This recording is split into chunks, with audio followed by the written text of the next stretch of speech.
तकदीर बड़ी बेरहम भी हो सकती है। कभी कभी ऐसी गलतियों की सजा वसूलती है, याद भी नहीं होता कब की थी ये गलती, की भी थी या नहीं। फिर ख्याल आता है कि कहीं ये कोई कर्मों का खेल तो नहीं, कोई गलती जो शायद आज नहीं, कल परसों नहीं, सालों पहले नहीं, पर कहीं पिछले जन्म में ही ना की हो।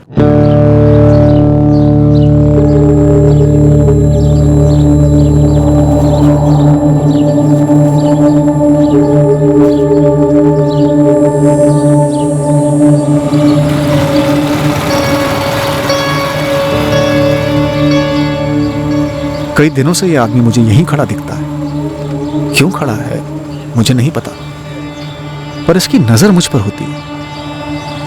क्यों होती? क्या ये मुझ पर नजर रख रहा है? क्या ये मेरे बारे में कुछ जानता है या मेरे बारे में जानने भेजा गया है?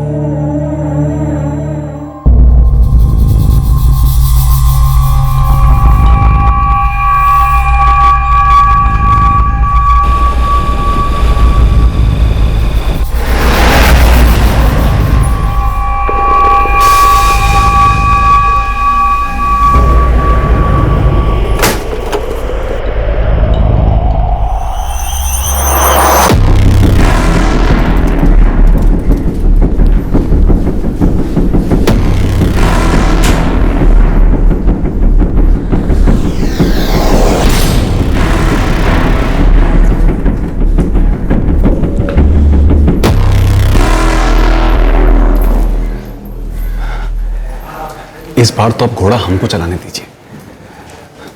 हमारा वक्त आ चुका है, हम एकदम तैयार हैं। अभी टाइम है बच्चे, टाइम है अभी। जितना कहा गया है उतना ही करेगा तो। जी भैया जी, जी। जो ड्यूटी तुझे दी गई है उसी में लगा रहा। जिनकी फायरिंग की ड्यूटी है वो सही टाइम पर तुझसे मिलेंगे। जगह का मुआयना कराना, टारगेट दिखाना और काम होते ही निकल लेना। अगर ये सब मक्खन की तरह हुआ तो अगली जुबारी में घोड़ा तेरे हाथ में होगा।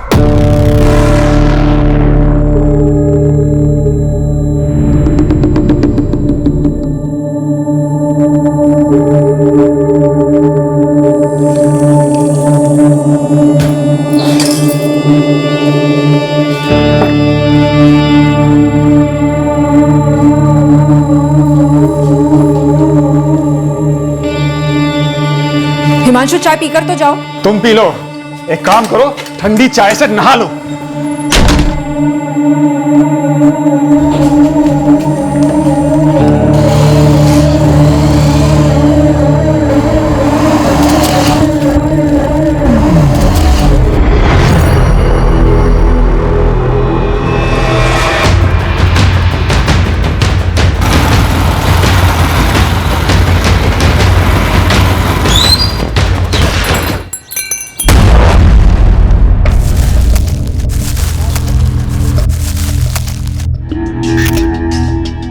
गोली की आवाज सुनते ही मैं बाहर भागा। देखा बाइक पर ट्रिपल सीट जाते हुए देखा मैंने उन्हें साहब। बाइक चलाने वाले के चेहरे पे गमछा था। हाउसिंग कॉलोनी के एक आदमी ने बताया कि हमारे पड़ोसी हिमांशु तिवारी को गोली लगी है। मैंने जैसे ही देखा अपने हिमांशु तिवारी पे गोली चली है, मैं चिल्लाते हुए कॉलोनी की तरफ गया। सर, सबसे पहले उनकी बीवी सुहासिनी जी को बताया, फिर बाकी लोगों को इकट्ठा किया। उनकी बेटी छोटी रंगोली हमारी दुकान पर ही आती है पेंसिल नोटबुक वगैरह लेने के लिए। हिमांशु तिवारी की मौत हो चुकी थी हॉस्पिटल ले जाने से पहले? जी हाँ, एम्बुलेंस आने से पहले 2-3 लोगों ने चेक किया था। तब तक वो मर चुके थे, उनकी सांस रुकी हुई थी। बाकी दोनों की शक्लें तो हमसे बेहतर तो हमारे सीसीटीवी ने देखी होंगी। हिमांशु तिवारी की मौत यहां आने के पहले ही हो चुकी थी इंस्पेक्टर। कितनी गोलियां लगी? 6। विक्टिम की बॉडी अभी पोस्टमार्टम के लिए भेज रहा हूं। हिमांशु तिवारी की बीवी और बच्ची दोनों अभी भी सदमे में हैं। उन्हें यकीन ही नहीं हो रहा कि हिमांशु तिवारी अब नहीं रहे। मम्मी, वो डॉक्टर और सब लोग क्यों कह रहे थे कि पापा मर गए हैं? नहीं बेटा, वो डॉक्टर ने ठीक से चेक नहीं किया। जब हम पापा को यहाँ लाए थे तब सांसें चल रही थी उनकी। नहीं चल रही थी मम्मी, नहीं चल रही थी।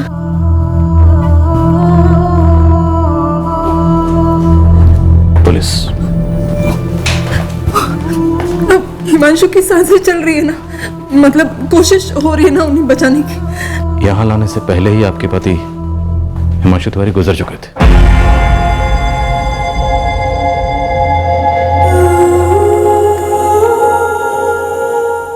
सर, विक्टिम हिमांशु तिवारी की लालबाग मार्केट में ऑटो स्पेयर पार्ट्स की दुकान है। ये स्टेशनरी की शॉप वाले चंदन के अलावा और कोई आई विटनेस? नहीं सर, जिनसे भी बात हुई वो यही कह रहे थे कि फायरिंग की आवाज सुनकर वो क्राइम सीन पर आए और तब तक हमलावर निकल चुके थे। देखते हैं सीसीटीवी फुटेज क्या दिखाते हैं।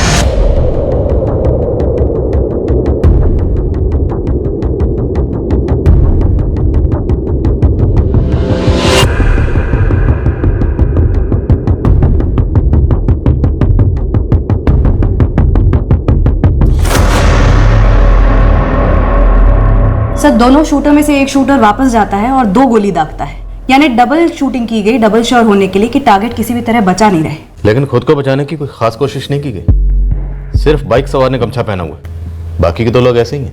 जबकि शायद इन्हें मालूम होगा कि यहाँ सीसीटीवी लगा हो सकता है। सर, बाइक की नंबर प्लेट भी ब्लैंक है, इस बात का भी ख्याल रखा गया। सर, थोड़ा सा रिवाइंड करके देखते हैं। दोनों शूटर्स एक ही तरफ देख रहे हैं, जैसे कि किसी के इशारे का इंतजार कर रहे हैं। इन दोनों को इशारा मिलता है और ये लोग हिमांशु पे हमला करते हैं, और ये इशारा कर देने वाला शायद वो स्पॉटर कोऑर्डिनेटर गमछाधारी होगा। ये गमछाधारी स्पॉटर काफी दिनों से फील्डिंग कर रहा होगा हिमांशु की। स्टेशनरी ओनर चंदन से कुछ और इन्फॉर्मेशन मिली? सर, कह रहा है इसके अलावा कुछ और याद नहीं है। उसे कहो कि याद करे, दिमाग पर जोर डाले, या फिर पूछ लो कि हम याद दिला। क्यों निशाना बनाया गया होगा हिमांशु तिवारी को? क्या इसकी ये रोज की रूटीन होगी, शाम के इसी वक्त घर से निकलना 4 बजे के आसपास? सर, ये तो उसकी वाइफ सुहासिनी बता सकती है, पर अभी तो वो काफी शौक में है। 4 गोलियां मारी गई और फिर कुछ सेकंड बाद 2 गोलियां और दागी गई। जरूरत नहीं थी वैसे, पहले 4 में ही मौत हो चुकी होगी, या चंद सेकंड्स बाद हो जाती, no doubt. Victim spare part की दुकान चलाता था, फैमिली वाला आदमी है। पता नहीं किसी से क्या दुश्मनी रही हो, इतनी बेरहमी से मार डाला।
इसी की बात कर रहे थे ना कल रात को आप?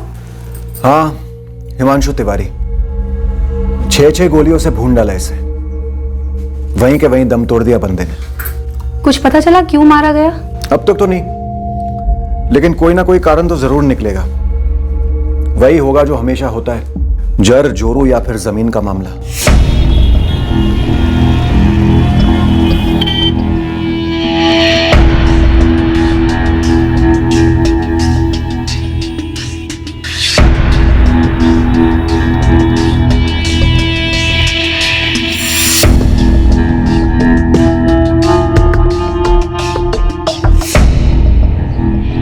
छठे हुए पेशेवर शूटर्स लगते हैं। कहीं बाहर के ही होंगे सब, वरना खुलेआम मर्डर करें और चेहरा भी ना ढकें।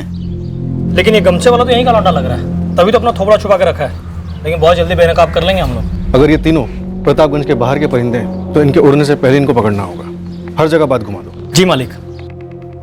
मैडम, पहले कभी इस गमछे वाले को यहाँ आसपास देखा हो? ऐसा ध्यान तो नहीं आ रहा, और इसका चेहरा तो वैसे दिखाई भी नहीं दे रहा। लेकिन आपको तो पिछले कुछ दिनों की सीसीटीवी फुटेज निकाल के दे देता हूँ। पूरे 1 हफ्ते की सीसीटीवी फुटेज निकालो। जी।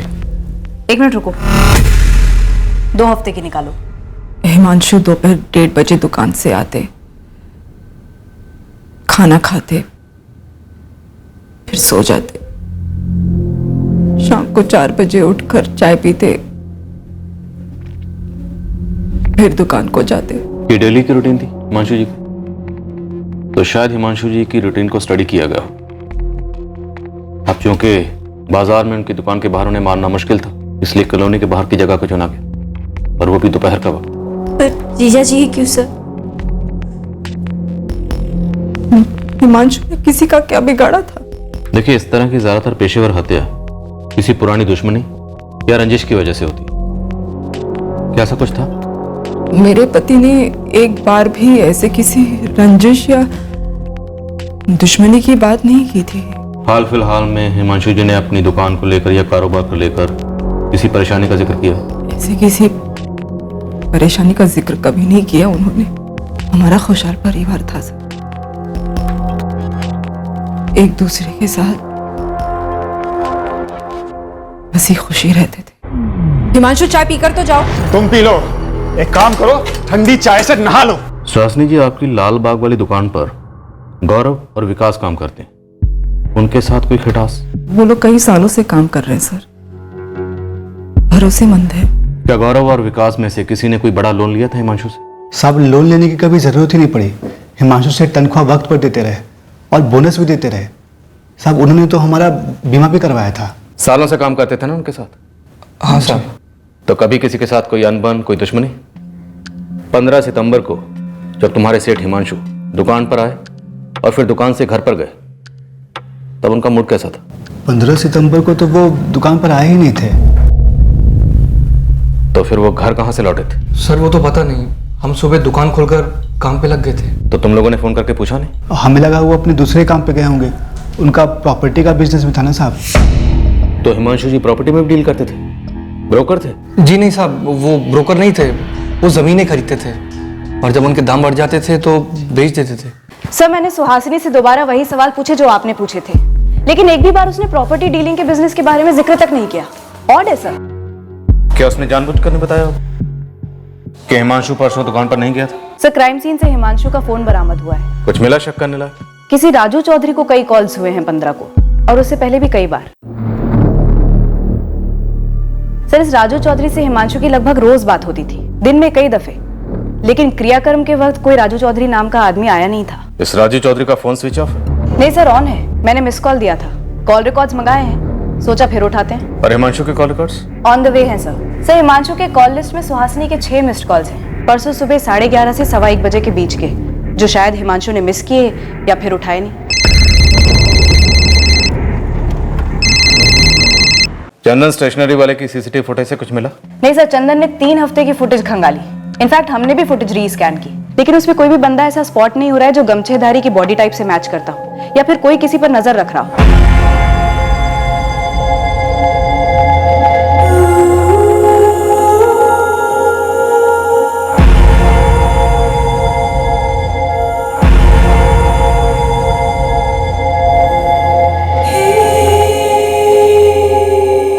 नियति का कैसा खेल है ये?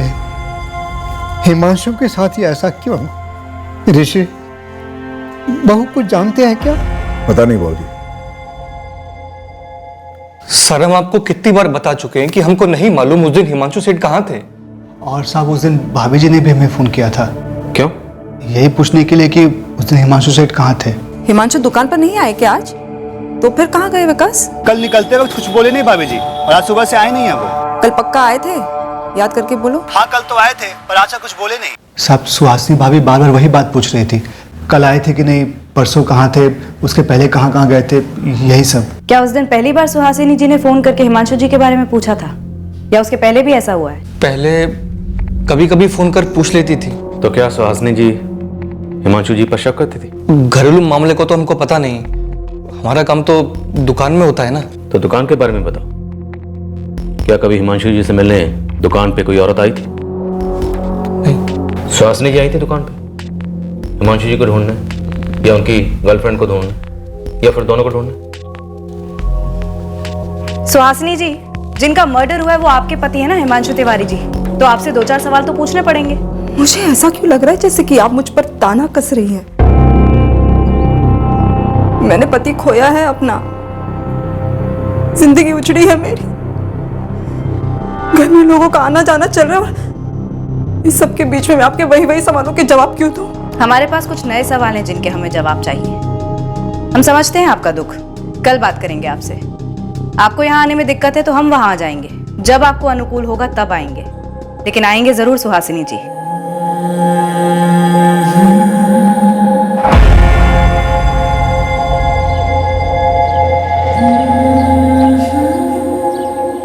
तुम और रंगोली कुछ दिनों के लिए हमारे यहाँ शानपुर क्यों नहीं आ जाते? देखती हूँ माँ, यहाँ पर भी बहुत सारे अधूरे काम पड़े हैं, समझ में नहीं आ रहा है माँ, शुरुआत कहाँ से करूँ?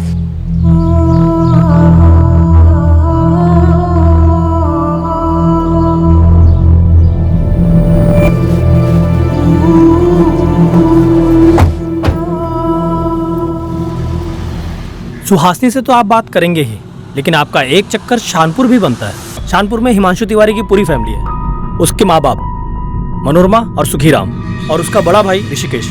लेकिन हाँ, एक खबर लगी है कि शानपुर में हिमांशु तिवारी के पिता सुखीराम अपनी जायदाद का बंटवारा करने वाले थे, वो भी हिमांशु और ऋषिकेश में आधा आधा। क्या शानपुर में काफी प्रॉपर्टीज है उनकी? करोड़ों की संपत्ति है। पुलिस ने सुहासिनी को बताया हिमांशु की सुपारी दी थी, किसी पेशेवर हत्यारे ने मार डाला उसे। और क्या बोला पुलिस वालों ने? सुहासिनी ने तो इतना ही बताया मुझे। समझ में नहीं आ रहा है मेरे हिमांशु की ऐसे किसके साथ दुश्मनी थी जो। सुहासिनी जी, पहली बात तो ये कि आपने हमें ये नहीं बताया कि आपके पति हिमांशु जमीन के लेन देन का कारोबार भी करते। दूसरी बात, आपने हमें ये भी नहीं बताया कि 15 सितंबर जिस दिन उनका कत्ल हुआ वो दुकान पर गए नहीं थे। शौक या शौक में बताना भूल गई आप? फिर ताना कस रही हैं आप?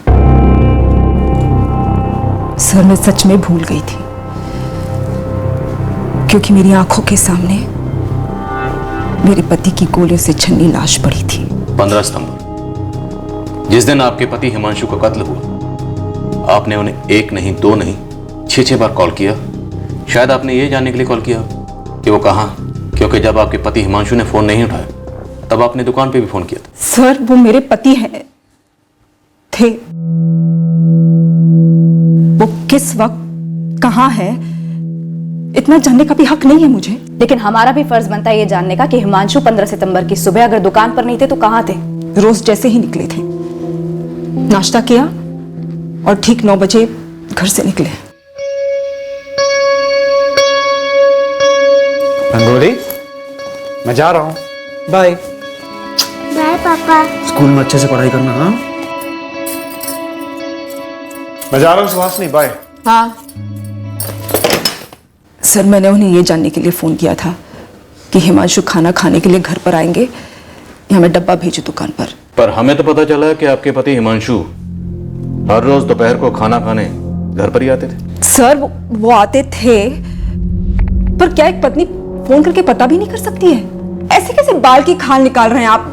कैसा इशारा कर रहे हैं आप सर? इशारा नहीं कर रहे, एक बात रख रहे हैं आपके सामने। अगर हिमांशु उस दिन दोपहर में खाने के लिए घर पर नहीं आते तो शायद बच जाते। ये तो सीधा सीधा आरोप हो गया। इतने बेरहम कैसे हो सकते हैं आप लोग? 15 सितंबर को आपने अपने पति हिमांशु को 6 बार फोन किया यह जानने के लिए कि वो कहाँ थे।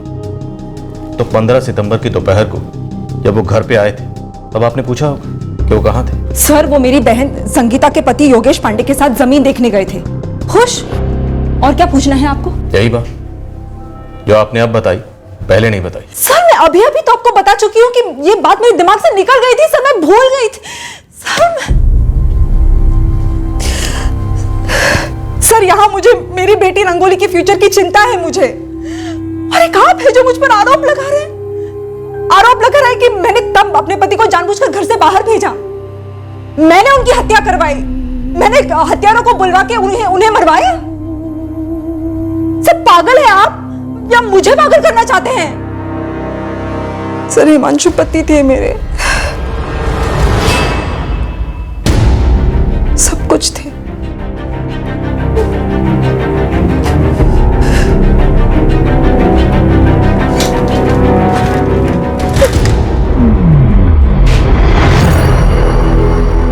ये सुहासिनी जितना बता रही है उससे कहीं ज्यादा छुपा रही है।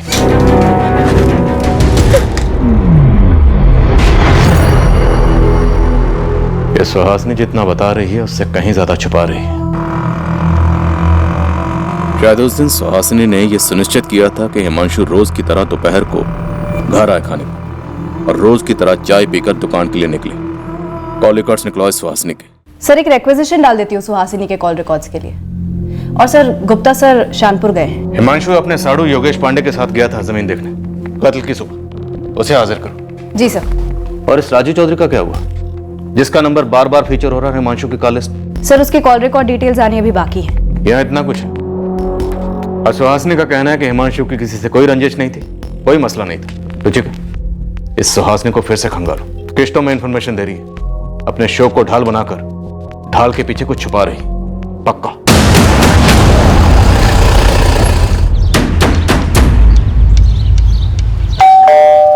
आपका शक बेहुदा है। बाबूजी के प्रॉपर्टी में हिमांशु का बराबर का हक था, हक है, और सुहासिनी को वो हक मिलेगा। ये सच्चाई है। आप चाहे जमीन आसमान एक करो, मेरे खिलाफ आपको कोई सबूत नहीं मिलेगा। किस बात का सबूत? सुपारी देने का? अपने भाई का कत्ल करवाने का? नहीं, दरार का, रंजिश का। अब जरूरी नहीं कि प्रॉपर्टी का बंटवारा होते वक्त दो भाइयों में दुश्मनी हो। उनको देखिए, बोलना बंद हो गया मेरे बाबूजी का। सर, जल्द से जल्द पता कीजिए किसने मारा मेरे भाई को, किसने की मेरे माँ और बाबूजी की हालत। ऋषिकेश जी, आपके पास एक से ज्यादा फोन नंबर्स हैं? जी, जितने भी हैं सब लिखवा दीजिए। आप अब भी मुझ पर शक कर रहे हो? दुख भरे भावुक दुखड़े सुनकर फैसले करना सिर्फ किस्से कहानियों में होता है, हकीकत में नहीं। हकीकत में सहानुभूति नहीं, सिर्फ सबूत काम करते हैं। आपके पास क्या सबूत है मेरे खिलाफ कि मैंने मेरे भाई को मरवाया? फिलहाल हमारे पास सबूत हो या ना हो, पर आपके पास अपने भाई को मरवाने का ठोस मकसद जरूर था। और कत्ल की तहकीकात में जिसके पास मकसद होता है ना, वो शक के दायरे में होता है। फिर चाहे वो सगा भाई हो, बाप हो या फिर पत्नी हो।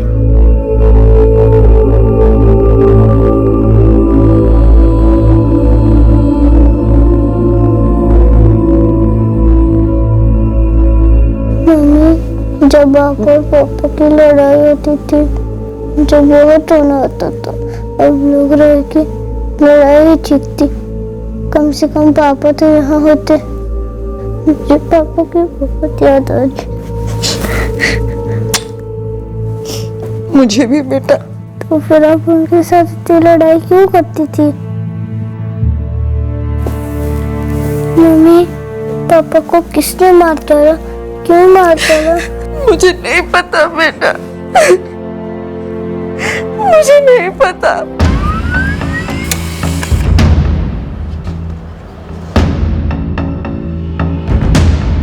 अनीता यादव? जो नंबर हिमांशु ने राजू चौधरी के नाम से सेव किया था वो दरअसल किसी अनीता यादव का है। एक आदमी अपने मोबाइल में एक औरत का नंबर एक आदमी के नाम से क्यों सेव करेगा? ताकि उसकी बीवी को शक ना हो, पता ना चले। अफेयर शायद सुहासिनी का नहीं, हिमांशु का रहा होगा।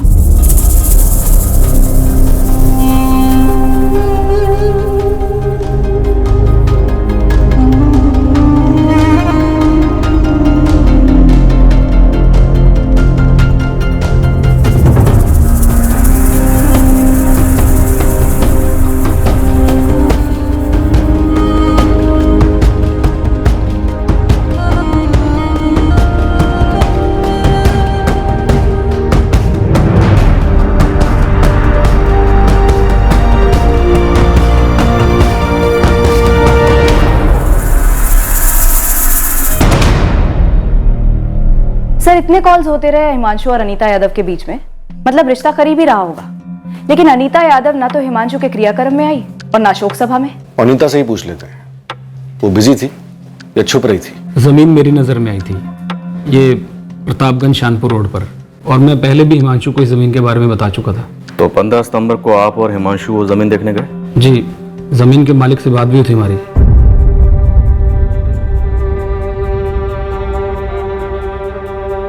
हमने जमीन के सारे कागज देखे, काफी यहाँ वहाँ की बातें हुई। और सर अगर आप चाहें तो जमीन के मालिक अश्विन जी से पूछ सकते हैं। नंबर दूं आपको? फोन रिकॉर्ड्स है हमारे पास।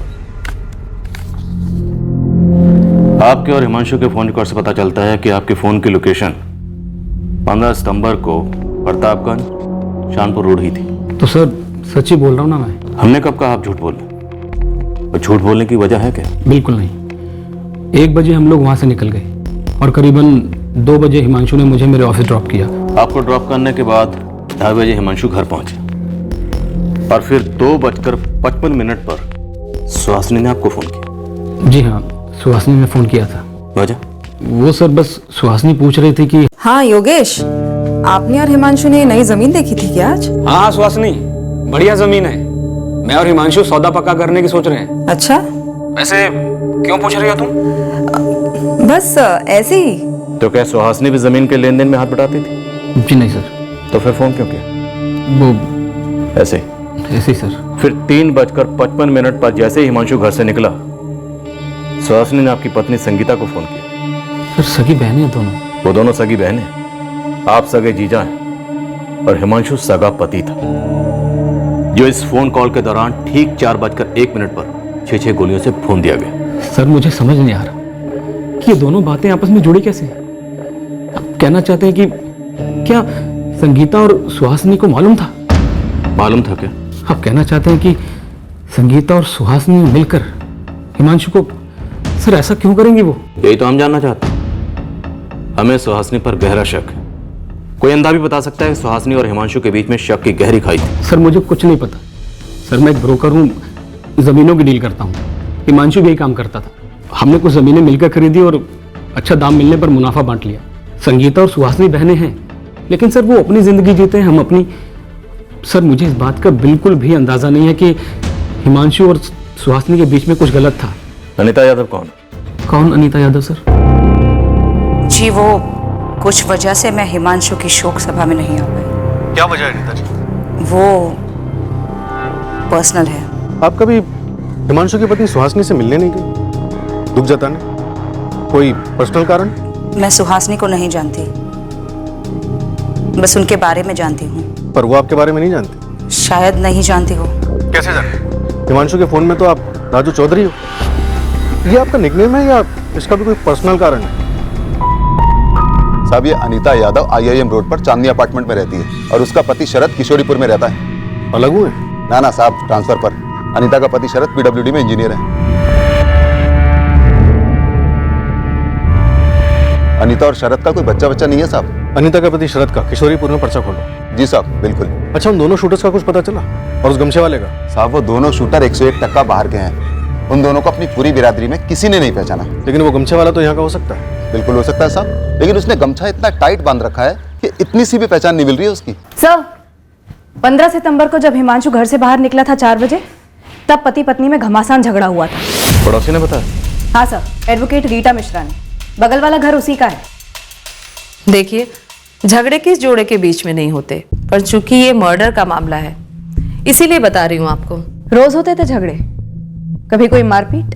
कभी कोई मारपीट ना देखी ना सुनी।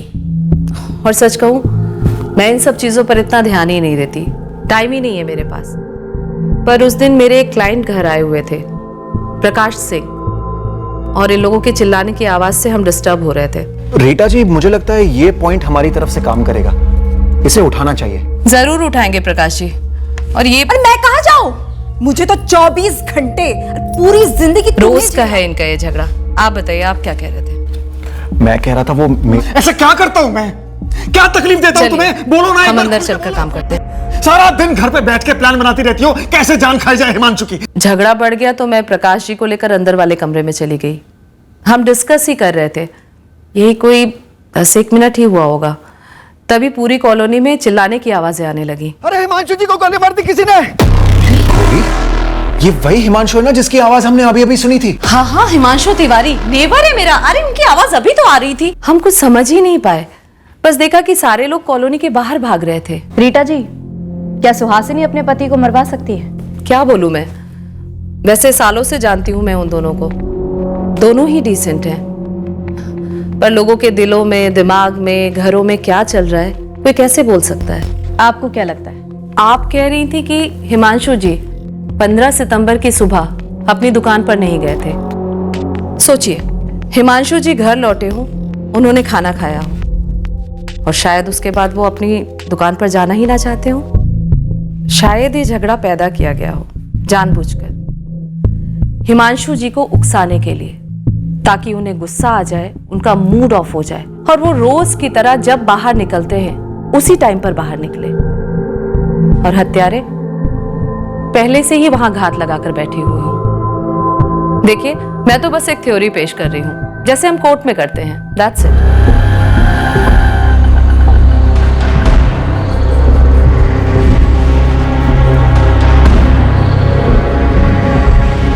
मुझे कोई आइडिया नहीं कि हिमांशु ने मेरा नंबर अपने मोबाइल में राजू चौधरी करके क्यों सेव किया था।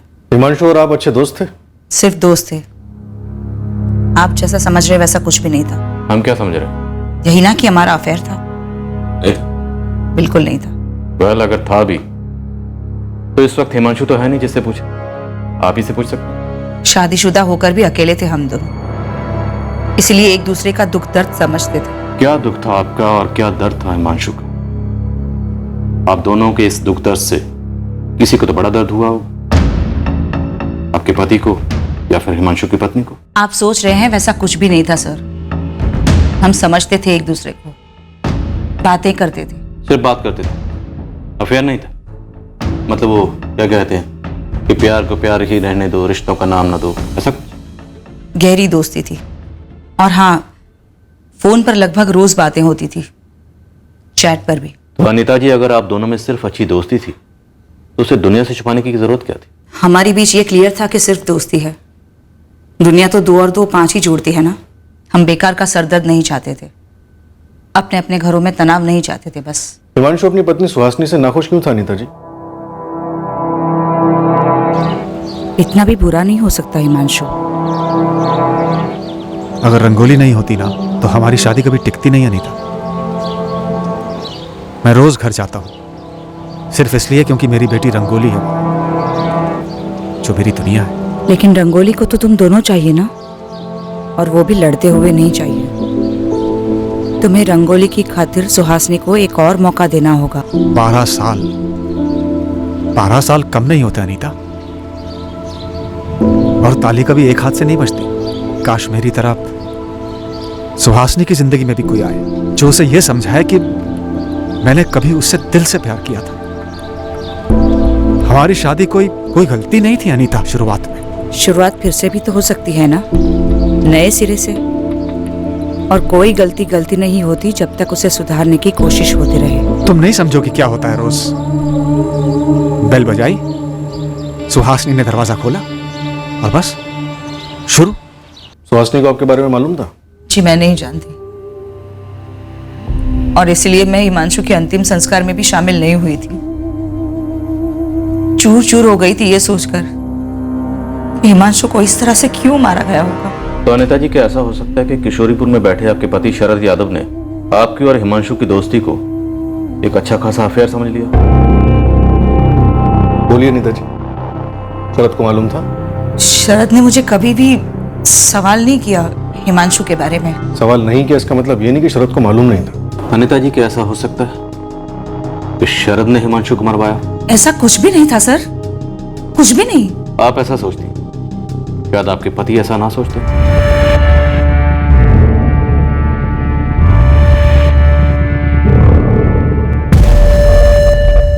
ये हाफिज मलिक और ये यूनुस शेख। कौन से गिरोह के? कोई माई बाप नहीं इनका, ये तो एक दूसरे के भी नहीं है। लेकिन एक खबर पता चली है कि 15 सितंबर की सुबह प्रतापगंज स्टेशन पे दोनों दिखे थे। दोनों बहुत ही शातिर हैं, काम के लिए फोन भी नहीं रखते हैं। नया काम, नया सिम कार्ड, काम हुआ सिम कार्ड फेंका।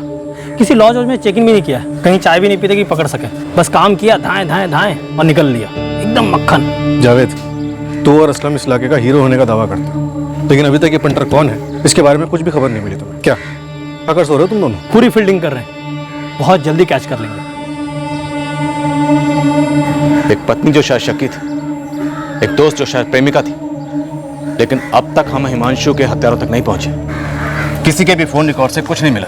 कहीं ऐसा तो नहीं हम गलत रास्ते पर चल पड़े? बिना फोन कॉल के भी मर्डर की प्लानिंग हो सकती है, हुई भी है। हाँ, होती है। चलो मान लेते हैं कि इस मर्डर की प्लानिंग भी आमने सामने बैठकर हुई। पर गुप्ता, सामने बैठने वाला कौन है, कहाँ है? सर, हिमांशु का भाई ऋषिकेश, शानपुर से। इसके खिलाफ कुछ मिला? इसके फोन रिकॉर्ड से कुछ निकला? बात करो। हाँ ऋषिकेश, बोलो। सर, ये पेशेवर हत्यारे सस्ते तो नहीं आते होंगे ना? क्यों, तुमसे ज्यादा चार्ज किए क्या, या फिर मार्केट रेट क्या चल रहा है ये पता करने के लिए हमें फोन किया है? सर, बात मेरे भाई के मर्डर की है। इसलिए मजाक ना करे तो बेहतर है। सुनिए, हमारी एक बहन है दूर की, मीना त्रिपाठी, बेलागर में रहती है। हितेश बेटा, चलो गरम गरम खाना खा लेते हैं। बस मम्मा 2 मिनट। कोई 2 मिनट वो मिनट नहीं। विधवा है मीना। कुछ 1.5 महीने पहले उसने अपने मरहूम पति की प्रॉपर्टी बहुत ही घाटे में बेची थी। और तुम्हें लगता है मीना को पैसे चाहिए थे सुपारी देने के लिए? बस ऐसे ही ख्याल आया, वैसे सबूत नहीं है मेरे पास कोई। इस ख्याल के पीछे का पुलाव क्या है? क्या मीना के पास कोई मकसद था हिमांशु को मरवाने का? हाँ, मीना सबको बताई जा रही थी कि हिमांशु ने उसके साथ बड़ी नाइंसाफी की है। कैसी नाइंसाफी? मीना के पति की 2 साल पहले एक्सीडेंट में मौत हो गई। तब से ससुराल वालों के साथ जायदाद को लेकर मीना की प्रॉब्लम चल रही थी। मीना के ससुर ने हिमांशु को बंटवारे के बारे में राय देने के लिए कहा, जो कि हिमांशु ने अपनी तरफ से दे दी थी, पर मीना को रास नहीं आई थी। तब से हिमांशु के लिए दिल खट्टा हो गया था मीना का। इतना खट्टा हो गया कि इतनी कीमती प्रॉपर्टी आधे दाम में बेचकर सुपारी के लिए पैसे जुटाए गए। ये मीना त्रिपाठी वाला एंगल गूगली है फुल टॉस, जिसे ऋषिकेश ने हमारा फोकस भटकाने के लिए हमारी तरफ फेंका। फिर भी चेक करते हैं, इतना भी इम्पॉसिबल नहीं है। बदले की आग लॉजिक कब से देखने लगी? सर, ये सुहासिनी भी बड़ी अजीब मिट्टी की बनी हुई है, इसे काफी चिकनी चुपड़ी मिट्टी है। शादीशुदा लगती नहीं है आप। जब शादी होगी तब समझोगी। हर पति पत्नी के बीच में नोकझोंक होती है, और एक आप हो, उसे एक भयंकर साजिश का रंग दे रही हो। कातिल पकड़ने की ताकत नहीं है आप में, तो पीड़ित को ही कातिल बताएंगे? सुहासिनी जी, सबसे पहली बात तो ये कि आप शादी पर लेक्चर मत दीजिए, और दूसरी बात ये कि कौन कातिल है कौन पीड़ित, ये हम पता लगा लेंगे। हाल फिलहाल हम ये पता लगा चुके हैं कि आपके पति हिमांशु ने गोली खाने के पहले आपकी डांट खाई थी। और फिर मैंने हत्यारों को फोन किया तुरंत, और फिर चंद मिनटों में वो हमारी कॉलोनी के बाहर भी आ गए।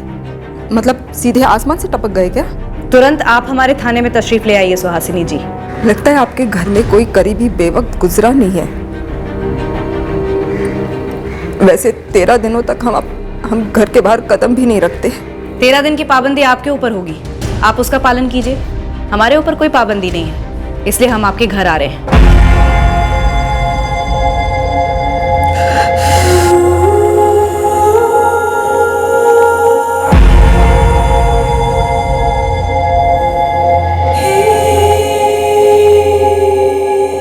सुहासिनी, तुम्हारी हर रोज की झिकझिक की वजह से ना मुझे ऐसा लगता है कि इस घर में कभी नहीं लौटूं, कभी नहीं।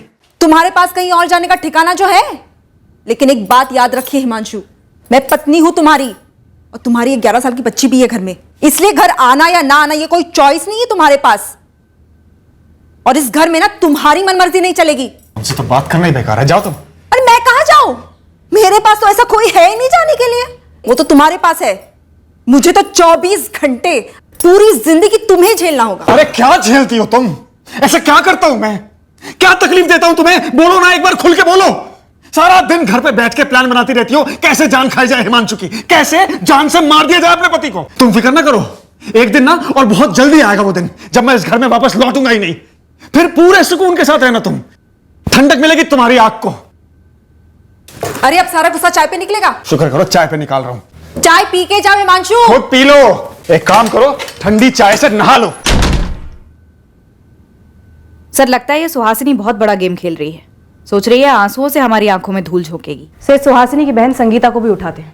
ये सुहासिनी हमारी पहली सस्पेक्ट नंबर 1 थी, और अब ये बेलागढ़ की मीना, हिमांशु की कजन भी आ गई हमारी लिस्ट में। और सर, अनिता का हस्बैंड शरद यादव तो जाहिर सा सस्पेक्ट है। जब हमने इस केस की तहकीकात शुरू की तब हमें बताया गया था कि हिमांशु एक बहुत ही सीधा साधा इंसान है, जिसकी किसी के साथ कोई दुश्मनी नहीं हो सकती। सर, शायद वाकई में सीधा साधा इंसान रहा होगा हिमांशु, तभी तो शक नहीं कर पाया कि कोई उसके खिलाफ साजिश कर सकता है। और अब उसके कत्ल के बाद हमारे हाथों इस साजिश की कोई भी कड़ी नहीं लग रही है। सर, ये अनीता दोस्ती वोस्ती कुछ भी बोले, लेकिन ये अफेयर ही रहा होगा। लेकिन ऐसी फीलिंग आ रही है कि ये मर्डर शायद इस अफेयर से ना जुड़ा हुआ, किसी और अफेयर से जुड़ा हुआ, शायद सुहासिनी के किसी अफेयर से।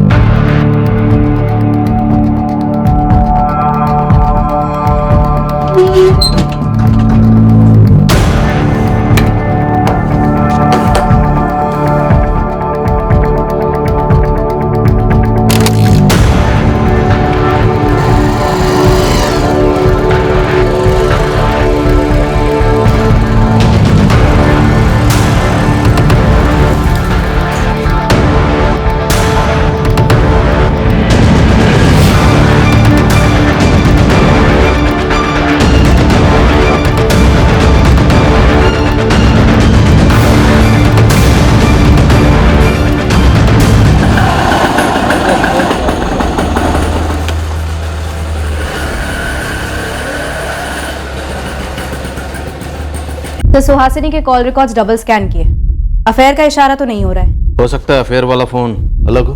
फोन नेटवर्क से चेक करती हूँ सर।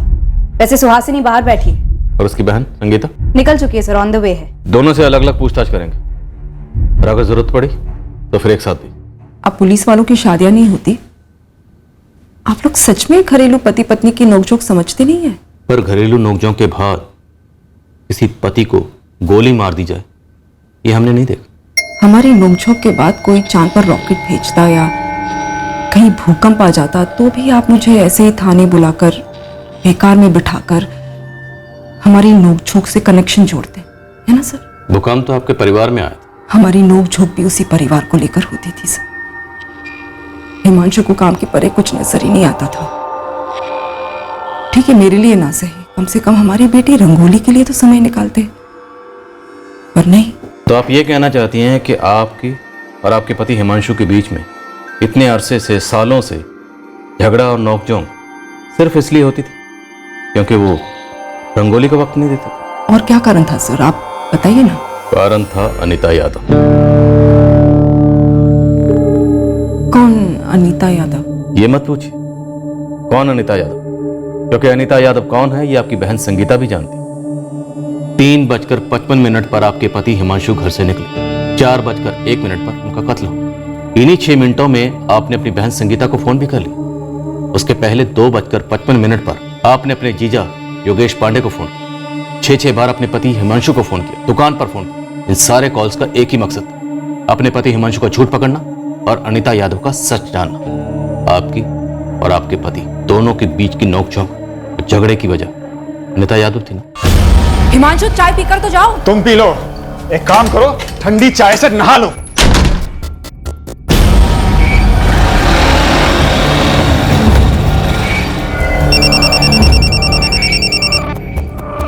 हाँ सुहासिनी बोल। मुझे लगता है कि योगेश भी झूठ बोल रहा है। तो तुझे लगता है कि योगेश भी जीजाजी का साइड ले रहा है? इधर हिमांशु आग बबूला होकर घर से बाहर निकला और उधर सुहासिनी ने तुम्हें फोन किया। गपशप करने के लिए तो फोन किया नहीं होगा। दरअसल गपशप करने के लिए ही किया था। बहनें हैं हम दोनों और सबसे अच्छी सहेलियां भी।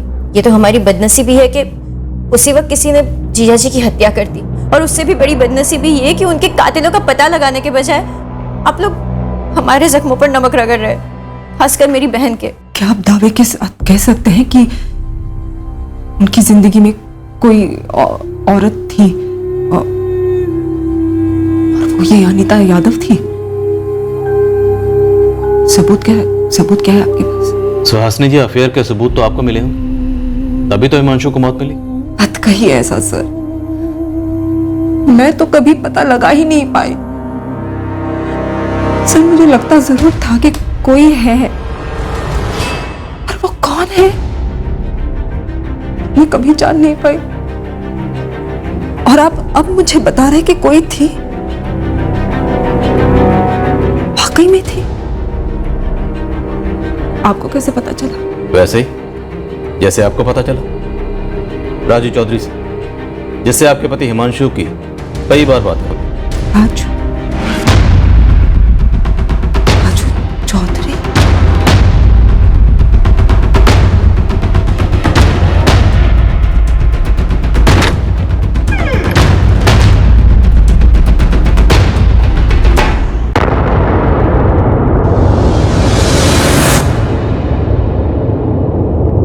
रहने दो सुहासिनी,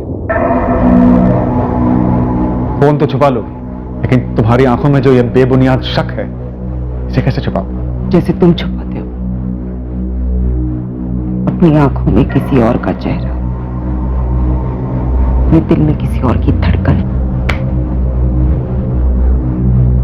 हमारे बीच में जो ये शक की दीवार बांध ली है ना तुमने सुहासिनी, ये मुझे Soचने पर मजबूर करती है कि एक दिन चुपचाप इस दीवार को फांदकर कहीं दूर चला जाए, किसी और के साथ एक नया घर बसाओ।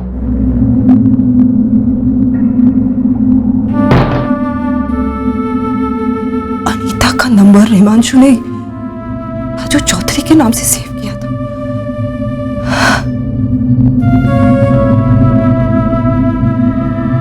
मैंने ही ऐसा क्यों नहीं सोचा? जिस राजू चौधरी से हिमांशु रोज बात करते थे, रोज, पर मैंने हिमांशु के मुंह से एक बार भी उसका नाम नहीं सुना कभी। आपको कैसे पता चला? वो लोग किसी होटल में मिलते थे। मुझे उसकी तस्वीर दिखा। अब रहने को दीजिए सुहासिनी जी, आपकी ये नौटंकी आपकी असली तस्वीर दिखा रहा हूं। आप हमें उस आदमी की तस्वीर दिखाइए जिससे आपका अफेयर था। बकवास मत कीजिए आप सर। इतने साल तक हिमांशु मुझे बोलते रहे कि मैं शक्की हूं, मुझे वहम है, मैं चिड़चिड़ी होती जा रही हूं दिन भर, एक सरदर्द हूं मैं। 6 फोन का क्या मतलब है? तुम 12 फोन करती ना तब भी मैं नहीं उठाता, क्योंकि मैं बिजी था। किसी की भी पत्नी अगर 6 फोन करती ना हिमांशु, तो पति एक बात तो सोचेगा कि 6 फोन क्यों किया, क्या अर्जेंट बात क्या होगी। कितना भी बिजी हो हिमांशु, उसके लिए फैमिली सबसे पहले आएगी, सबसे पहले। तुम किस चीज में बिजी थे हिमांशु? किसके साथ बिजी थे? तुमने अभी तक पता नहीं लगाया है?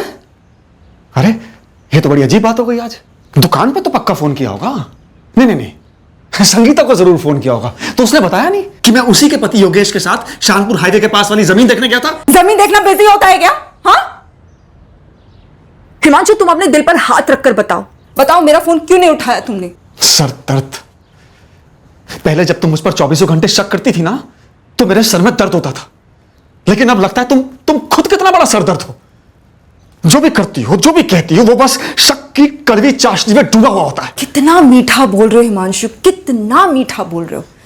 कहां से सीखा तुमने ऐसा बोलना? हाँ, क्या नाम क्या है उस मैडम का जिसने सिखाया तुम्हें? नाम बताकर तुम्हारी नींद क्यों हराम करूं? तुम सिर्फ इतना समझ लो कि उसका नाम सुहासिनी नहीं है। और हाँ, मैं उसी के साथ था। हम दोनों मिलकर प्लान कर रहे थे कि कैसे एक हुआ जाए। मैं तो एक अरसे से प्लान कर रहा हूं, बस उसको अंजाम देने के लिए सही मौका ढूंढ रहा हूं। हाँ सच है, ढूंढ ही रहे होंगे तुम। किसी को अगर जीते जी नर्क में जाना हो ना, तो मैं उसे अपनी जिंदगी दे दूं। मैं हिमांशु से लड़ी थी क्योंकि मुझे लगभग यकीन था कि हिमांशु योगेश के साथ नहीं था। सुहासिनी के दिमाग में एक शक घर कर गया था कि जीजा जी का किसी से कोई अफेयर चल रहा है। और उस दिन दोपहर का फोन किस बारे में था? पता करने कि कहीं मेरे पति योगेश झूठ तो नहीं बोल रहे। सुहासिनी, अब ये थोड़ी ज्यादा ही जाती नहीं हो रही है? संगीता, जाती मेरी जिंदगी के साथ हो रही है। हिमांशु तो कई बार कह चुके हैं मुझे कि वो मुझे एक ना एक दिन छोड़ देंगे। पर योगेश जीजा जी का साथ क्यों देंगे? शायद मर्दों की सोच ही ऐसी हो, एक दूसरे के अफेयर्स छुपाओ। तो अब तुम योगेश पर भी अफेयर का आरोप लगा रही हो। सुहासिनी, असलियत में जीना सीखो, ये वहमों के कैद खानों से बाहर निकलो। हिमांशु ने ये सब कहा है मुझे। संगीता, मैं कोई मनगढ़ंत कहानी नहीं बता रही हूँ तुम्हें। पर सुहासिनी, तुमने कभी सोचा है जीजा जी ने खुद सामने से आकर ये बात नहीं कही होगी। हमेशा किसी झगड़े के आखिर में ये बात कही होगी, और झगड़ा हमेशा तुम ही शुरू करती हो। तुम भी उसी का साथ दे दो, जाओ तुम। ये वहम, ये अफेयर वाला शक कब पैदा हुआ? कब का तो मुझे नहीं पता, लेकिन काफी वक्त से था जरूर। संगीता, तुमने इतनी बड़ी बात हमसे छुपाई, और क्या छुपा रही हो? क्या मतलब है आपका? तुम्हारी बहन सुहासिनी दूध की धुली है या फिर वो भी अफेयर का इत्र लगाती थी? ये क्या बेहुदा बातें कर रही है आप? तो मैं गलत नहीं थी? पूरी तरह सही भी नहीं थी। हम ये जानना चाहते हैं कि कहीं अपने वहम को दूर करने के लिए आपने अपने पति हिमांशु को तो दूर नहीं कर दिया? मैंने नहीं मारा हिमांशु को सर। मैं कितनी बार वही बात बताऊं आपको। अरे सुहासिनी भाभी जी, अरे हिमांशु जी को गोली मार दी किसी ने। भाभी जी, क्या हुआ? अरे हिमांशु जी को गोली मार दी किसी ने। क्या बकवास कर रहे हैं आप? अरे भैया कहाँ जा? अरे कॉलोनी के बाहर पड़े हुए खून बह रहा है। हाँ। कहाँ? मैं एम्बुलेंस में प्रार्थना करती रही कि हिमांशु बच जाए। अपने आप को कोसती रही कि क्यों झगड़ा किया मैंने हिमांशु के साथ। कितनी बार सोचा मैंने कि काश झगड़ा नहीं किया होता मैंने उनके साथ। शायद वो उस दोपहर को घर पर आराम करना चाह रहे थे, बस झगड़े की वजह से वो गुस्से में निकल गए। नहीं चाहते तो बच जाते, पर एक ना एक दिन वो जाते मुझे छोड़कर, रंगोली को मुझसे छीनकर किसके साथ जाते हैं ये मैं कभी पता नहीं कर पाती। सर, आप इस अनीता यादव से मिले हैं ना? कब शादी करने वाले थे वो? शायद आपको शादी की तारीख पता चल गई थी, इसलिए हो सकता है कि इससे पहले कि दोनों शादी करते आपने हिमांशु की सुपारी दे दी। आपको हथियारों से किसने मिलवाया? गिरोह का सरदार कौन था? आप पता लगाइए ना, जैसे आपने अनीता यादव का पता लगाया।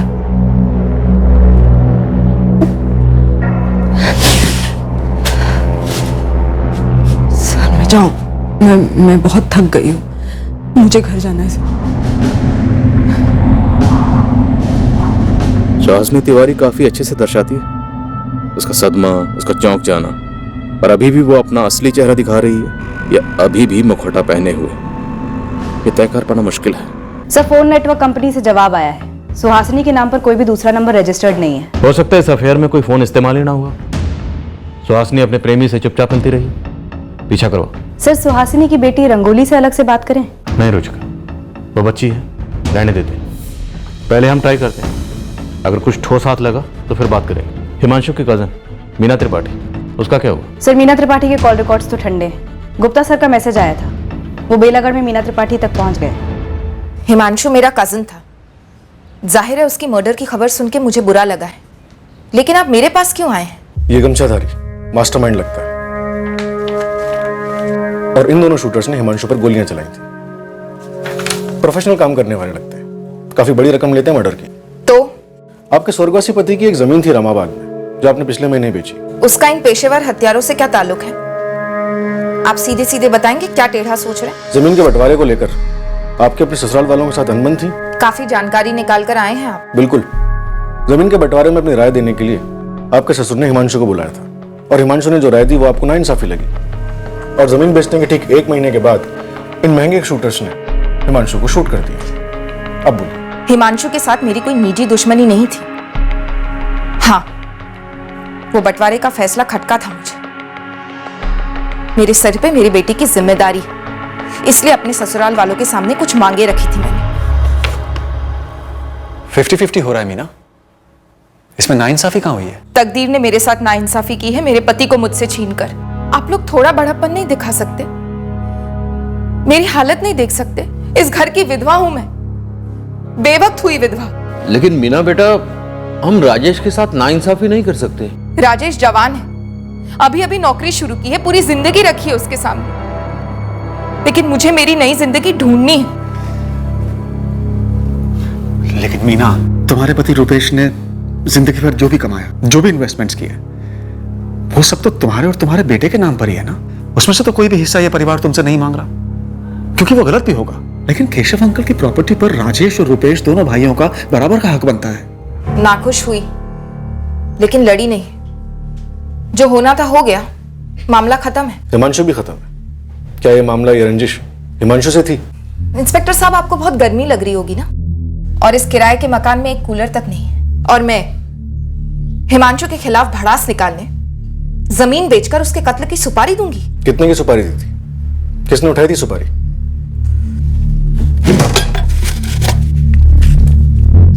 जमीन के पैसे सारे एफडीज में हैं, शॉर्ट टर्म। जैसे कोई ढंग का सस्ता फ्लैट मिल जाता है बेलागढ़ में, उन एफडीज को तोड़वाकर खरीद लूंगी। हिमांशु अगर दखल नहीं देता तो शायद आपको एक बड़ा हिस्सा मिल सकता था। किराए के मकान की जगह एक बड़ा आलीशान घर हो सकता था। कूलर तो छोड़िए, घर के अंदर एक एसी हो सकता था। मेरे पति रुपेश को छीनकर अगर तकदीर दखल नहीं देती तो हिमांशु की या किसी की भी दखल की गुंजाइश ही नहीं होती। और मुझे कितने भी लाख क्यों ना मिल जाते, रुपेश तो वापस नहीं आता ना। वैसे बदले के सुकून का कोई मोल नहीं होता। मेरा 10 साल का बेटा है, मेरी जान है वो। इतना संगीन जुर्म करके मैं उसकी जिंदगी के साथ खिलवाड़ नहीं कर सकती। आप गलत गलियां छान रहे हैं। जो गलियां हम छान रहे थे, अगर वो गलत थी तो वो कौन सी सही गली थी जहां हमें इस कत्ल की जड़ मिलती, और उस गली तक हम पहुंचते कैसे? ये सबसे बड़ा सवाल तलवार बनकर लटक रहा था हमारे सर पर। अनीता यादव के पति शरद यादव के खिलाफ भी हमें कोई संदेहजनक सुराग नहीं मिल रहा था। केस की शुरुआत से लेकर अब तक सुहासिनी ही मुख्य संदिग्ध रही थी और अब भी थी, लेकिन अभी तक उसके खिलाफ भी कील ठोकने वाला कोई सबूत हाथ नहीं लगा था। ये दोनों शूटर हाफिज और यूनुस कई गैंग के लिए काम करते हैं, लेकिन अभी बिल्कुल हवा है। किसी भी गैंग के पास कोई खबर नहीं इनकी। और ये गमछाधारी ये सामने से निकल भी जाएगा और हम लोग यूं ही खड़े बात करते रह जाएंगे। कमाल है तुम लोगों का खबरी नेटवर्क। शूटर्स को तो छोड़ो, सुहासिनी पर क्या इन्फॉर्मेशन लेकर आए हो तुम लोग? जीरो। साहब एक गोली डालूं क्या? अभी तक तो सारे 9 बॉल डाले हैं तुम लोगों ने। बोल। अरिहंत कॉलोनी के बाहर सुहासिनी के घर पर नजर रखे हम लोग, वो खुद तो कहीं आती जाती है नहीं, तो हमें लगा कि हो सकता है कि कोई इससे मिलने के लिए आता हो। तो कोई आता है? देखा तुम लोगों ने? सुहासिनी क्या नहीं साहब, सुहासिनी के घर के बगल वाले घर में एडवोकेट रीता मिश्रा के यहाँ प्रकाश सिंह लगभग डेली आता है। प्रकाश सिंह? जी मैडम। सर ये वही प्रकाश सिंह है जो रीटा मिश्रा के मौजूद था जब हिमांशु और सुहासिनी के बीच में झगड़ा हो रहा था। और सर शूट आउट के बाद भी क्राइम सीन पर ये दौड़ा दौड़ा आया था एडवोकेट रीटा मिश्रा के साथ। साहब प्रकाश सिंह का एक जमीन का मैटर है, एडवोकेट रीता मिश्रा के यहाँ वो इसी सिलसिले में आता है। और हिमांशु भी तो जमीन की डीलिंग करता था। वो तो आपने सुहासिनी के किसी प्यार का पता लगाने के लिए बोला था, तो मैंने सोचा कि रोज आते आते हो सकता है प्रकाश और सुहासिनी का कहीं कोई टाका पीट हो गया हो, या फिर ये भी हो सकता है कि प्रकाश का कोई पुराना लफड़ा हो हिमांशु के साथ जमीन को लेकर के। और होने को तो ये भी इत्तेफाक लगता है कि ठीक कत्ल की दोपहर प्रकाश सिंह वहीं था रीता के घर पे। सर ये रीटा मिश्रा ने मुझे बताया था कि कत्ल के ठीक पहले हिमांशु और सुहासिनी के बीच में जोरदार झगड़ा हुआ था, और फिर उसने एक थ्योरी भी पेश की थी कि शायद सुहासिनी ने यह झगड़ा जानबूझकर किया हो ताकि हिमांशु घर से बाहर जाए और मारा जाए। ये झगड़ा जानबूझकर किया गया हो हिमांशु जी को उकसाने के लिए, ताकि उन्हें गुस्सा आ जाए, उनका मूड ऑफ हो जाए और वो रोज की तरह जब बाहर निकलते हैं उसी टाइम पर बाहर निकले। सब बात तो बिल्कुल फिट बैठती है। ये रीटा मिश्रा मुझे उस दिन ऐसे जानकारी दे रही थी जैसे कोई कोर्ट में क्रॉस एग्जामिनेशन करके दलीलें पेश करता। पर हमें गुमराह करके रीटा मिश्रा को क्या मिलेगा? सर ये प्रकाश सिंह रोज एडवोकेट रीटा मिश्रा से मिलता है, वो भी उसके घर पर दोपहर में। सर ये हो सकता है कि प्रकाश सिंह और एडवोकेट रीटा मिश्रा इन दोनों ने मिलकर कोई साजिश रची हो।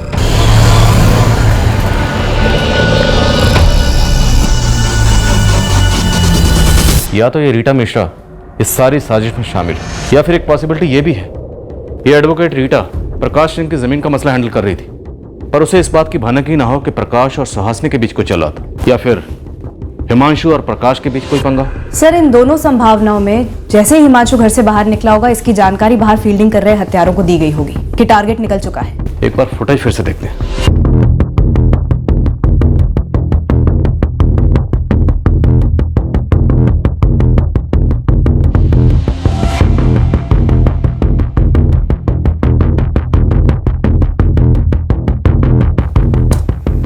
ये यूनुस और हाफिज, इन दोनों की बॉडी लैंग्वेज देखो, साफ दिख रहा है कि दोनों कंफ्यूज हैं। इन्हें पता ही नहीं है कि गोली कहाँ चलानी है, किस पर चलानी है। जब तक इनका ये मास्टरमाइंड गमछाधारी ने इशारा नहीं करता, उसके बाद ये गोली चलाते। अब इस गमछाधारी को किसी ने मैसेज किया या फोन किया, ये हम नहीं देख पा रहे क्योंकि वह वक्त फ्रेम में नहीं है। सर इस प्रकाश सिंह और उसके एडवोकेट रीटा मिश्रा दोनों की फाइल्स बनाते हैं, दोनों के फोन रिकॉर्ड स्कैन करते हैं, एक एक डिटेल्स निकलवाते हैं। अगर कुछ भी हुआ तो जरूर सामने आएगा।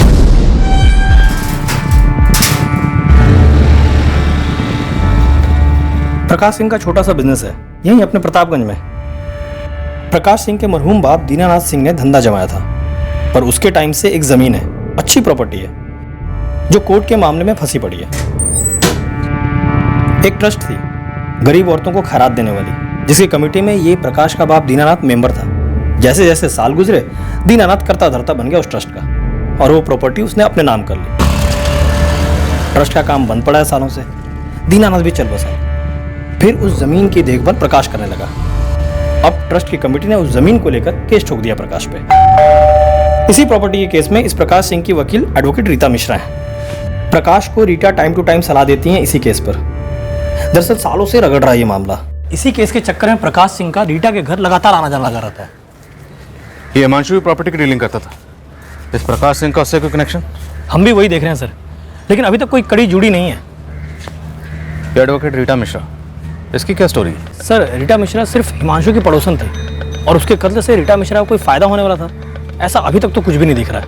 सर प्रकाश सिंह के फोन रिकॉर्ड्स चेक किए, उसके पड़ोसियों से भी बात की, और अरिहंत कॉलोनी में सुहासिनी के अड़ोस पड़ोस में भी बात की। दोनों के बीच में एक बार भी हाय हेलो भी नहीं हुई है। इस प्रकाश सिंह और हिमांशु के बीच भी कोई कनेक्शन नहीं बैठ रहा है। नहीं सर, ऐसे किसी प्रकाश सिंह को मैं नहीं जानता, और ना ही इस ट्रस्ट की प्रॉपर्टी के बारे में सुना है। रीटा मिश्रा को जानते हैं? जानता नहीं हूँ, नाम सुना है, हिमांशु की पड़ोसन है। वकील है शायद कोई सर। और ये प्रकाश उसका क्लाइंट है। उसी प्रॉपर्टी के सिलसिले में जब 15 सितंबर की दोपहर को हिमांशु सुहासिनी से झगड़ा करके घर से बाहर निकला और जिस वक्त उस पर हमला हुआ तब ये प्रकाश रीटा के घर में मौजूद था। सर आप कहना चाह रहे हैं कि उसने हिमांशु को मरवाया? अभी नहीं कह रहे, पॉसिबिलिटी है। इस पॉसिबिलिटी में कोई दम है, क्योंकि इस प्रकाश का ना तो हिमांशु से ना उसकी बीवी से और ना ही फैमिली के बाकी किसी मेंबर से कोई कनेक्शन दिख रहा है। सर ये महज एक इत्तेफाक हो सकता है कि जब हिमांशु पर गोली चली तब प्रकाश सिंह आसपास था, और ये भी एक इत्तेफाक हो सकता है कि प्रकाश सिंह की जमीन का मामला कोर्ट में अटका था और हिमांशु प्रॉपर्टी डीलर था। और अनिता यादव और उसका पति शरद यादव, उनसे कोई कनेक्शन हो सकता है? सर अभी तक तो नहीं दिख रहा है। हाँ असलम बोल। ये प्रकाश सिंह का हिमांशु और सुहासिनी के साथ क्या कनेक्शन है इसका तो पता नहीं चला साहब, लेकिन इस प्रकाश सिंह का गोली और बंदूक के साथ डायरेक्ट कनेक्शन है साहब। बंदे के पास लाइसेंस्ड गन है। किससे खतरा है प्रकाश? लंबी कहानी है साहब। 2010 में प्रकाश सिंह का गन का लाइसेंस इशू हुआ था और 2011 में एक ऐसा वाकयात हुआ जिसे सुनकर आप भी चौंक जाएंगे। बोल असलम, हम चौंकने के लिए मरे जा रहे हैं। इस प्रकाश सिंह की जो प्रॉपर्टी है ना साहब, कोर्ट में जो फंसी हुई है, उस प्रॉपर्टी पर शूट आउट हुआ था।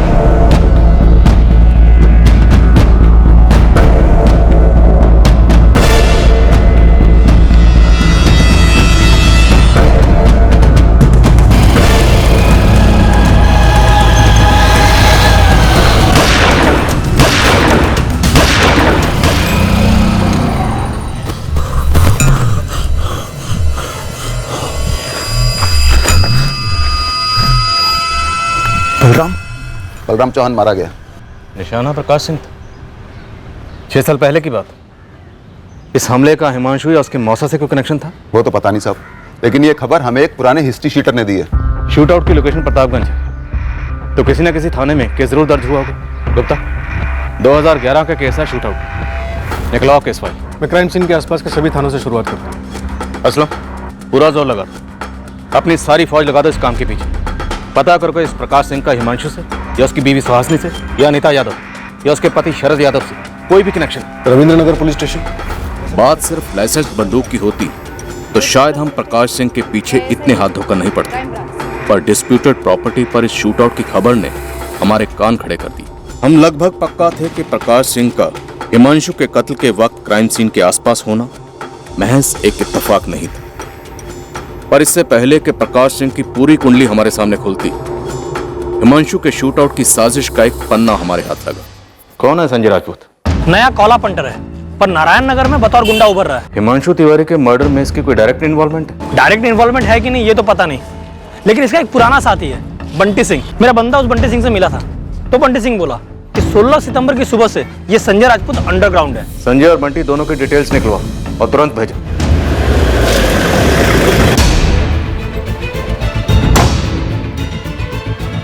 चल बंटी सिंह जी, चल चाय खत्म कर और चुपचाप जाके पीछे वाली गाड़ी में बैठ जा। अरे साहब मैंने किया क्या है साहब? संजय राजपूत कहाँ है बंटी? संजय मुझे नहीं पता साहब।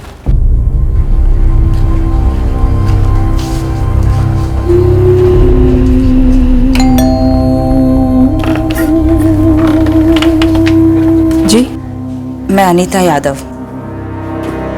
मतलब राजू चौधरी? मुझे आपसे कुछ बात करनी है।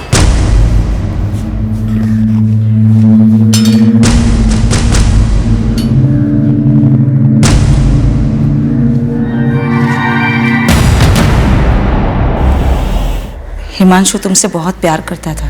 एक सर्टिफिकेट ले आती साथ में। तुम जैसा सोच रही हो वैसा कुछ भी नहीं था। हम सिर्फ दोस्त थे। हाँ, राजू चौधरी, मुझे तुम्हारी हर बात पर पूरा यकीन है। मुझे तो ये तक नहीं पता था कि हिमांशु ने मेरा नंबर किसी और के नाम से सेव किया है। लेकिन ये तो पता था ना कि तुम एक घर तोड़ रही हो, एक बच्ची को अपने बाप से अलग कर रही हो। पता था ना तुम्हें? शर्म नहीं आई तुम्हें?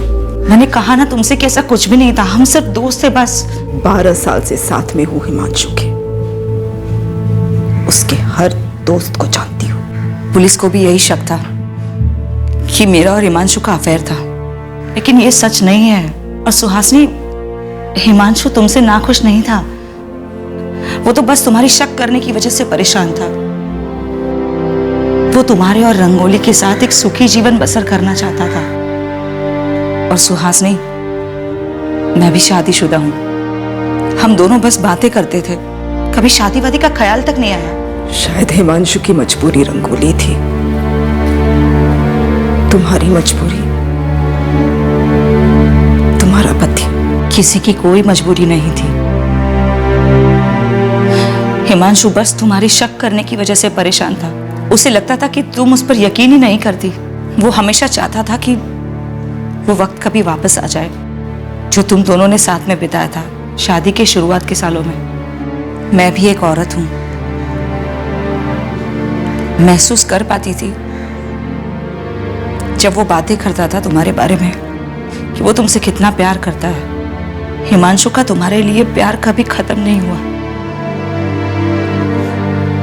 कभी नहीं। लेकिन शक और प्यार धूप और छांव जैसे होते हैं, एक साथ कभी नहीं रह सकते। चलती हूं।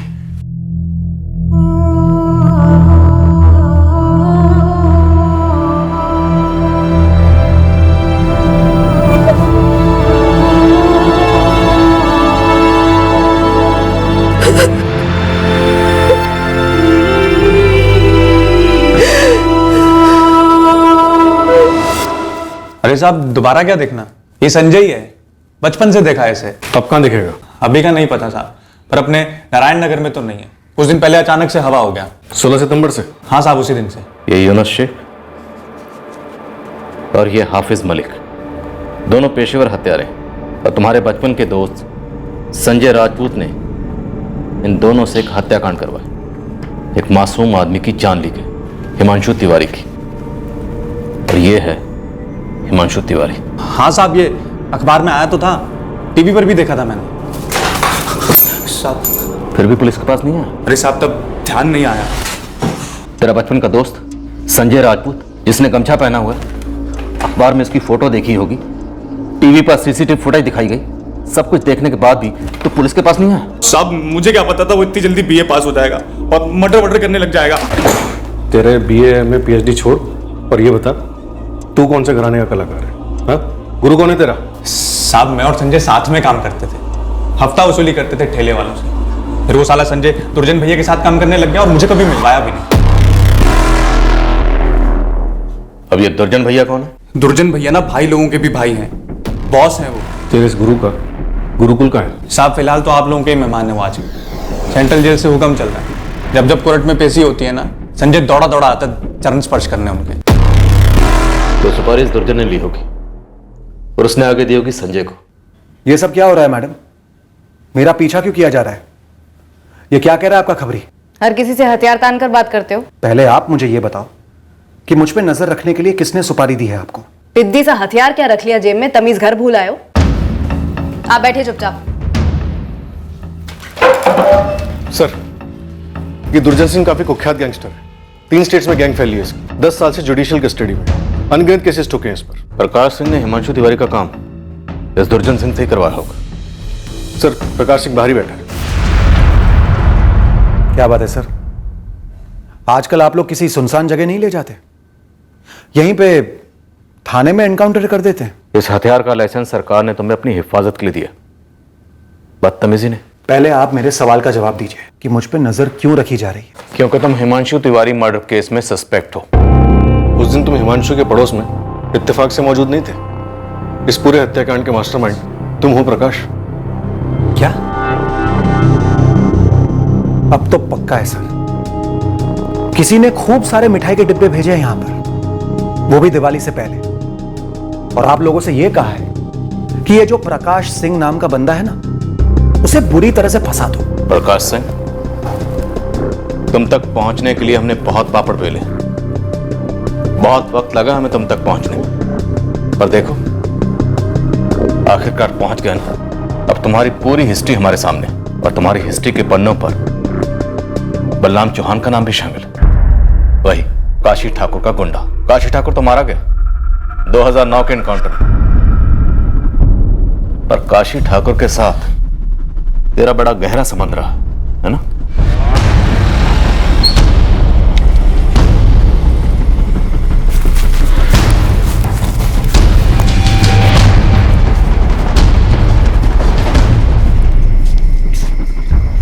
हाँ प्रकाश, बैठ।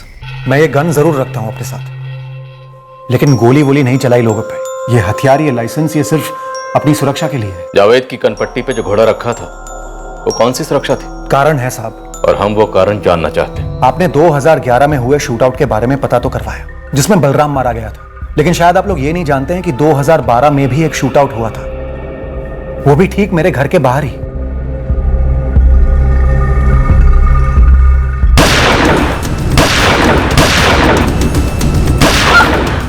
मीनाक्षी, मीनाक्षी अंदर जाओ, अंदर जाओ, दरवाजा बंद करो।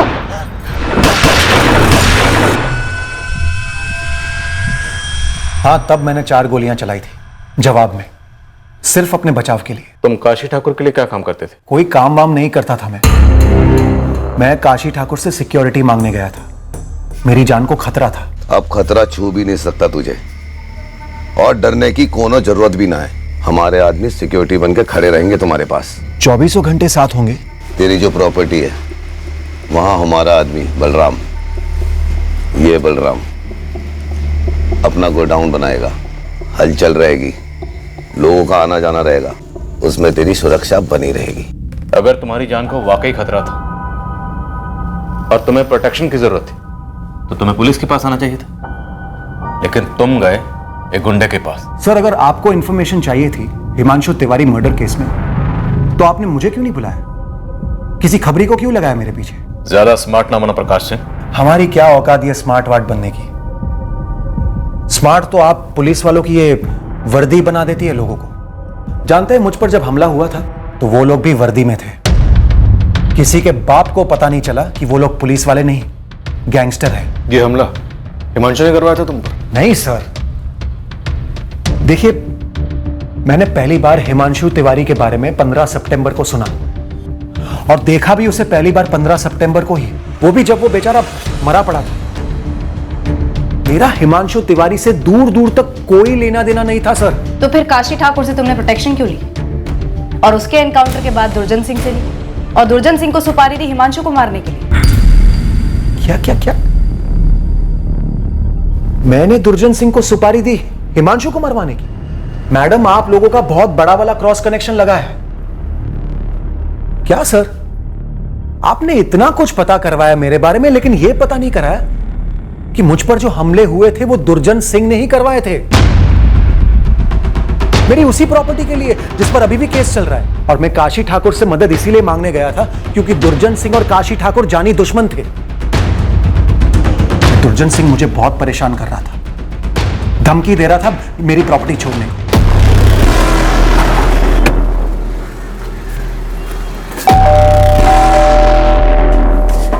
क्या है?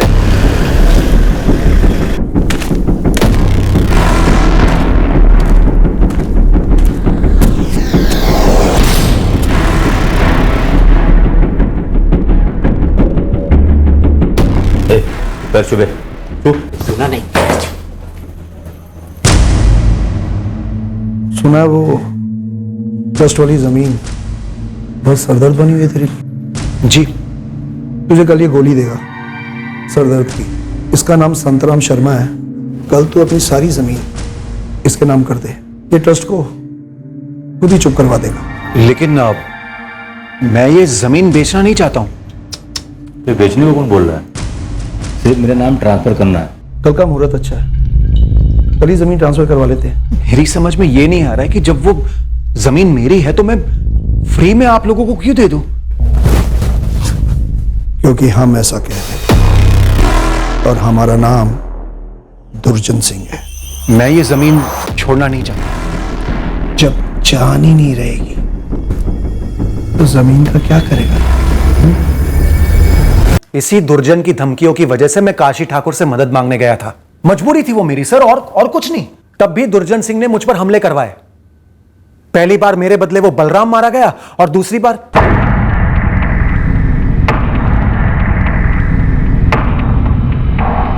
सर कहीं ऐसा तो नहीं कि इस बार भी दुर्जन मुझे और मेरे बदले वो हिमांशु? प्रकाश ने जब हमें बताया कि वो 2 बार पहले भी दुर्जन सिंह के हमलों से बच गया था, तब हमें और प्रकाश को भी ये बात खनकी कि क्या तीसरी बार भी वो अपनी मौत को टाल पाया।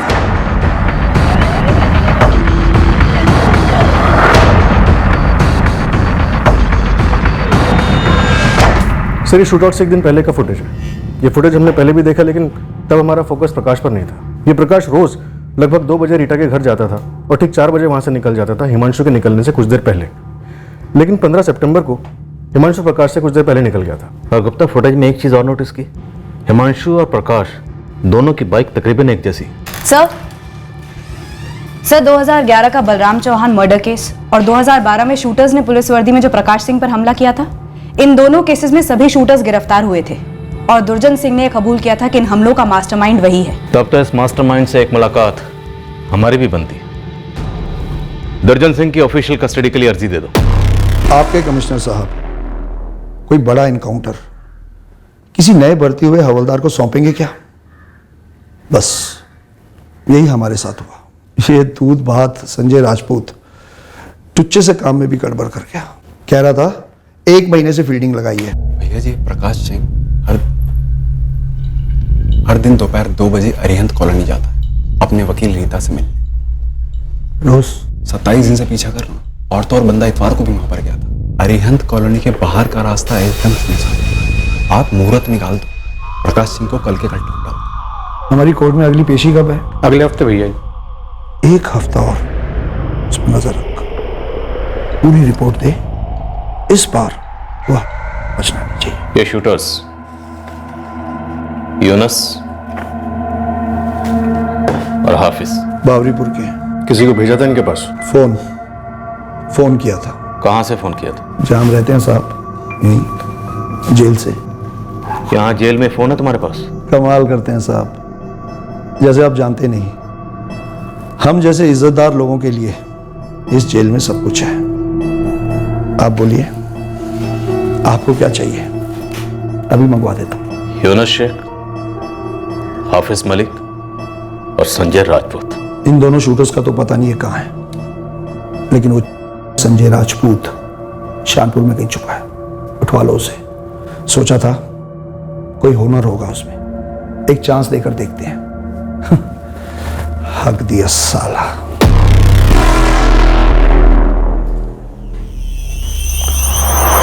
पंडित जी, एक फोन का इंतजाम कर दीजिए। कहाँ है गधे के बच्चे? भैया जी मिस्टेक हो गई मुझसे। अबे अंधे, तुझे उस आदमी और प्रकाश में कोई फर्क ही नहीं दिखा? मालिक, वो आदमी उसी वक्त निकला गेट से। दूर था, मुझे लगा प्रकाश सिंह है। कपड़े भी सेम पहने हुए थे, मैंने कर दिया इशारा।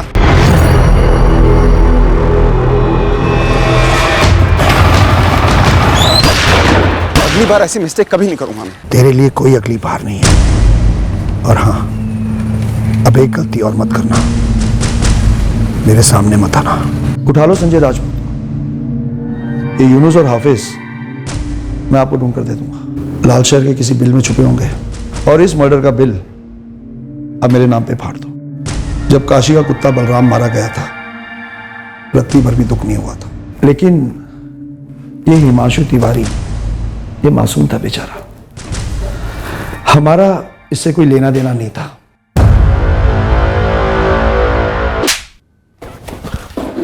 तुम्हारे जैसे लोग इस समाज के लिए दीमक है, कैंसर। एक ही इलाज है तुम लोगों का, एनकाउंटर। पर नसीब अच्छे हैं तुम्हारे कि हमारे हाथ कानून से बंधे। गलती मतलब? वो किसी और को मारने आए थे, लेकिन जिसने शूटर्स को इशारा करना था उसने पहचानने में गलती कर दी। उसने गलती से हिमांशु को अपना निशाना समझ लिया। पर किसे मारना चाहते थे वो लोग तो अपने टारगेट प्रकाश सिंह की दिनचर्या पर नजर रखे हुए थे। हिमांशु को तो वो जानते तक नहीं थे। काश उस दिन हिमांशु ने चाय खत्म की होती। थोड़ी देर के बाद घर से निकलते तो शायद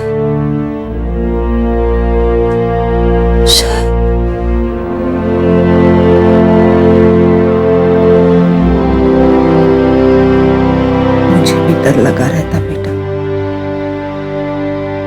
कि एक ना एक दिन तेरे पापा मुझे वो चली गई ना हमेशा के लिए।